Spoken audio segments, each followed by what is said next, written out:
welcome back to the channel. My name is Julie. Thanks for stopping in for another museum and zoo review.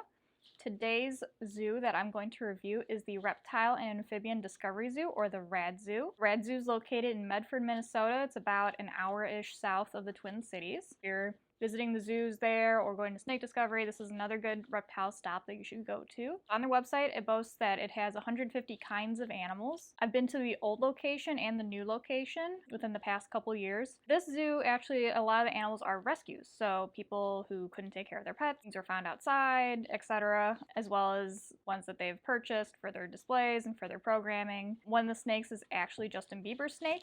So that's a fun fact. It was from an auction that Justin Bieber auctioned off his snake, and so it wound up there. The zoo has shows. It has a nice little show thing with a bunch of benches. I haven't seen the show there, so I can't review that. They do birthday parties, apparently, so it's another place where you can get another reptile fix for your birthday party. So like snake discovery, it is smaller. It's not a huge zoo. A lot of reptile zoos tend to be a little bit on the smaller side. That being said, there's a ton of cool animals. There's a lot of species that, you don't really see that often at zoos. It's really cool in that aspect. So obviously they have lots of reptiles, and they have amphibians, but they also have fish, birds,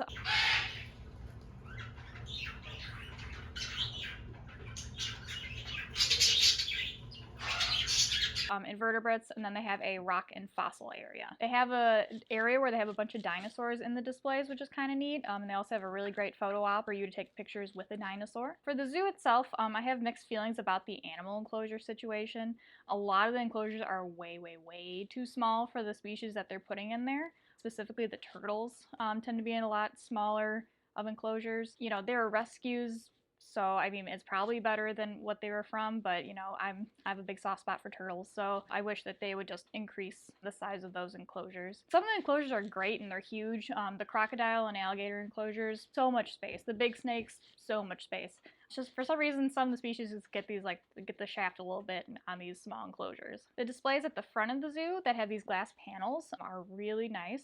They're really big, and I love those, love them a lot. I just worry that people seeing small enclosures for these animals might take that advice home with them, and then they buy a turtle and then stick it in a 10-gallon tank, and that's kind of really sad for that turtle. So that's my only concern, is that people will monkey see, monkey do on some of these enclosures, and it's just not a good example. Another thing is they use sand in a lot of these enclosures, and while sand isn't the worst substrate for a lot of species, it does put a lot of pressure on reptile joints if they're not specifically from a sandy environment naturally. I didn't like that either. The reptiles themselves look well fed. Like some of them were kind of chubby, and they looked really happy, living life, really happy. So I'm glad about that. While we were there, they were bringing out all the plates of food for the animals, and it was good spread. So they're well cared for. Just some questionable enclosures. They also cohab a lot of species, and while sometimes that's successful, you can definitely cohab some certain things. They have some weird things that they're cohabbing. For example, there's an enclosure that I was just like, why are they doing this? It was a bearded dragon, which is a very high temperature, very low humidity lizard, cohabbed with a blue-tongued skink, which is a much lower temperature than a bearded dragon and a much higher humidity than bearded dragon. Bearded dragon is a scrubland lizard, whereas a blue-tongued skink is a little bit more tropical. So, I don't know why they did that. That's kind of really bad husbandry. So I wish they would fix that. From my museum point of view, there are places to sit. There is a gift shop that I think probably had candy and stuff like that. There's places to kind of like munch on something, shop around, sit down. So that was great. The signs, on the other hand, not the best. Where there were signs, the signs were a little bit dated, and they often didn't match the animal that was in that enclosure. So it was kind of weird. They had labels on some of the enclosures that was just the type of animal it was. But sometimes you'd look in there and it'd be like, I don't know, some sort of lizard.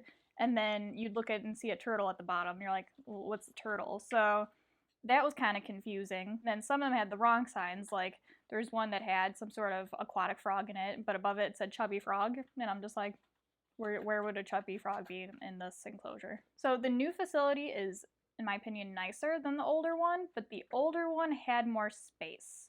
So the older one had, if I remember properly, a huge pool that they had a bunch of aquatic things in, and that was pretty neat, and just seemed like the enclosures were a little bit bigger overall there. Where this one, it was, you know, they still had some good big enclosures, but a lot of smaller guys sprinkled in there. A couple highlights from the zoo. The macaw was a big highlight. He's right at the front.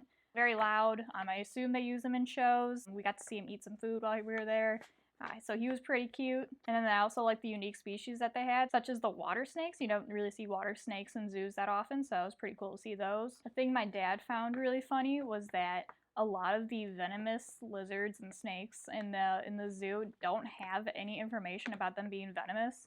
So my dad was always like, is this thing venomous? Is this thing venomous? And we thought that that would be something cool that they could add to their zoo, or like a little skull and crossbones or something, just to indicate that, you know, it's a dangerous animal. A lot of them look similar to snakes that aren't venomous, so it'd be pretty cool to show those apart. So do I recommend this zoo to go to? I do. I give it a 1 thumb up instead of 2, and that's only because I think they can do better on their enclosures and the substrates they use in their enclosures.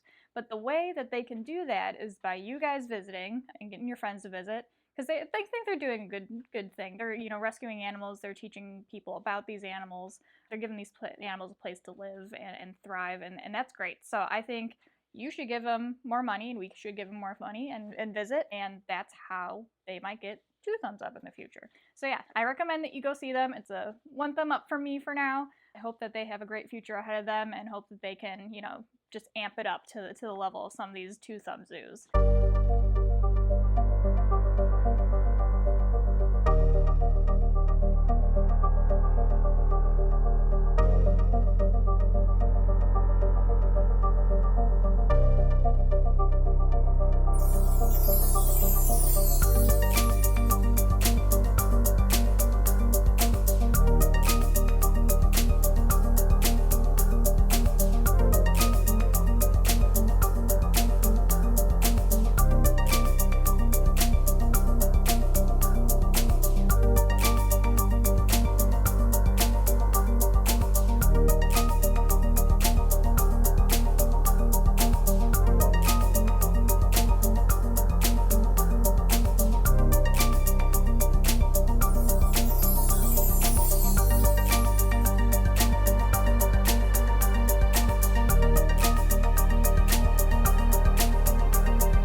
Thanks for watching. Like and subscribe for more museum and zoo reviews from me. I'll see you next time.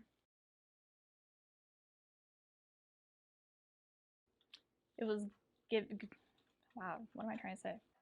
Oh, thanks, Kat. Thanks for watching. Stick around. No.